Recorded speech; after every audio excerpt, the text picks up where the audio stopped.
But it matched my skills, both the creative side and sort of the analytical side probably, and it just made sense really, I think. So yeah. Definitely. And I know that as part of your course, you got a first, didn't you, in your dissertation for our social media likes and followers, the true representation of an artist's popularity. And what made you kind of choose that as your kind of subject for your dissertation? I've always been fascinated by I guess, like social psychology, I guess, and Yeah, more so with university, some of the things that we were learning, like semiotics, like, if you watch a hip hop video, yeah.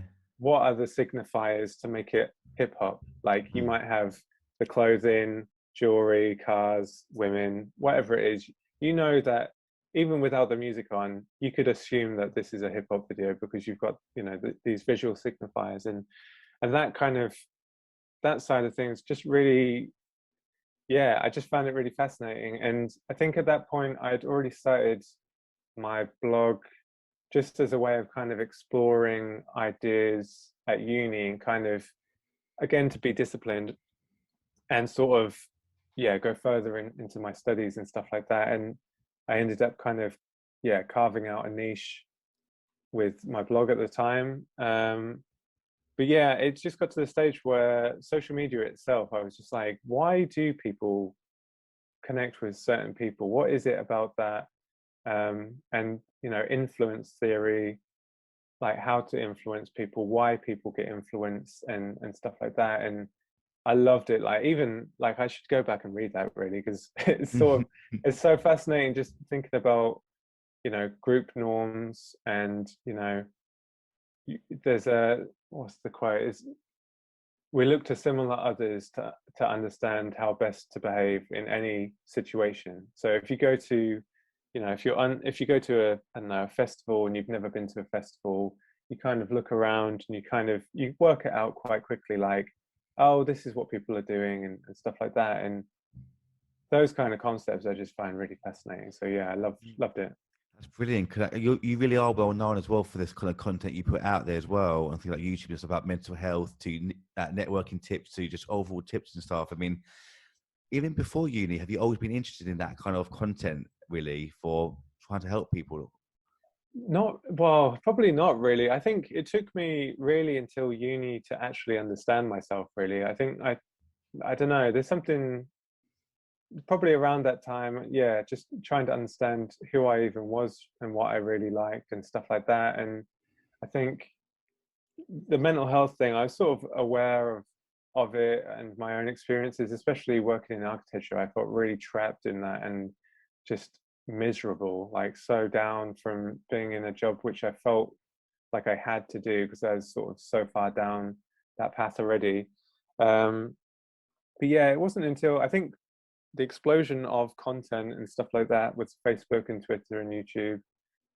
Yeah, when that happened, I probably was in the right time with university. It was kind of, yeah, coming up. And um, yeah, I found it really fascinating and a way of understanding myself, as well as like finding people who like the similar things. And you've been invited to some amazing places since then, actually, like BBC News, BBC Introducing Live, Latitude Festival, like you mentioned earlier. What's it like when you get invited to these places? Do you get nervous, excited, a mixture of different emotions? How do you feel? I I think now that I've done it for quite a while, Yeah. I think it helped being in bands when I was younger, because it didn't matter how nervous I was beforehand. I could always turn it on when it came to like a stage. I sort of, it was sort of Jekyll and Hyde. You could just be a character basically, and it's sort of similar with being on stage. I sometimes wondered, like, I'm the youngest of four kids. I probably like the attention. Let's not Yeah. lie, but but yeah, like the BBC News thing, that was mad because it was just a really random thing. I was unemployed at that time. I think I'd finished uni. I was searching for jobs in music whilst I'd done like the blog and stuff like that. And yeah, I got an email and I was like, oh, it was like, normally we'd send a car for you to pick you up and bring you here, but there's not enough time. Can you get on the tube? And it was all so I think either Bowie or Prince had died, and it was talking about social media and identity and stuff like that. So it's right up my street. But I always remember going on to BBC News, and there was a time where they'd asked me a question, and I paused for maybe like 2 seconds, but it felt like 2 hours. Yeah.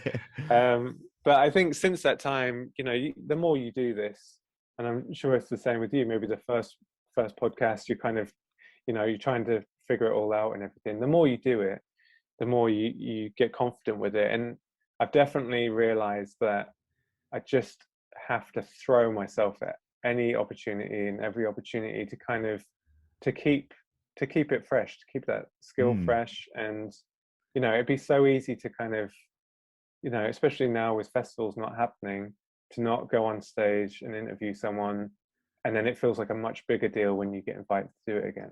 Yeah, because I know you've done like obviously panel work as well. How do you feel when people actually watch you interview someone? Is it quite a weird feeling when that happens? On stage, do you mean? Yeah, on stage, yeah. Yeah. It's I don't know, it's weird because you have that authority, and Mm.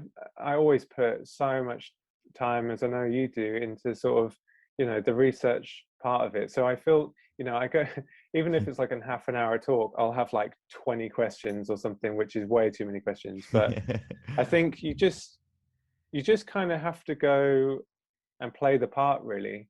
I think that's what I've probably learned through my studies and through my career, of just whatever it is you want to do, just act like it first and then figure it out as you go. And I think as long as you're passionate about what you're doing and you put the time in, as I've done with sort of on stage interviews and all that, I've always found it fairly easygoing. Like, you always get like the nerves beforehand and everything, but generally I really love it. I think Yeah. having sort of been on stage when I was sort of in my 20s and stuff like that, I just love it, especially because I'm fascinated. It doesn't even matter if there was one person there or no people there or 5,000 people there. I'm curious, and that's the main thing for me, because I want to know this as a music fan, and I'm sure other people would, sort of thing. Definitely. And you mentioned about the BBC News thing, actually, that they didn't have time to get you a car and just jump on a tube. I mean, how much time did you actually get to prep for it and then actually go there and give a talk? Oh man, they called me up and they kind of told me what was happening. I said, "Can you kind of tell me what you're likely to ask me? Can you Mm. email it over?" I left. I got the tube. They emailed me, and I sort of was checking. I was writing notes on my phone, kind of going, "Oh, okay, yeah, I'll bring this up and bring this up." Went from sort of East London to Oxford Street, where BBC is, and then it was.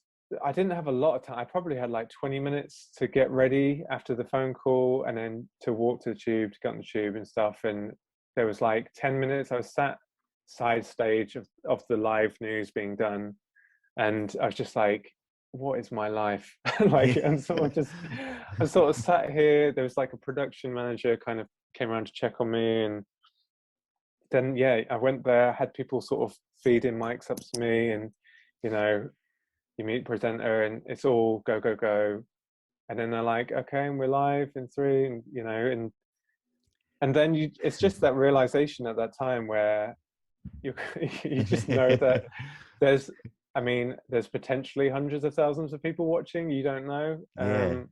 And you just kind of have to try and be in the moment. And I think a lot of like podcasts or Mhm. interviews or being on the news, it's all about just trying to find that calm, trying to get in that space, like remind yourself that you know what you're doing, you know this stuff, you've done it so many times. Mhm. um and just hope for the best, really. And I'm sure there's going to be times in the future when stuff goes hideously wrong. For Yeah. me, it's a lesson. You either win or Yeah. you learn. You just have to go with Of it. course.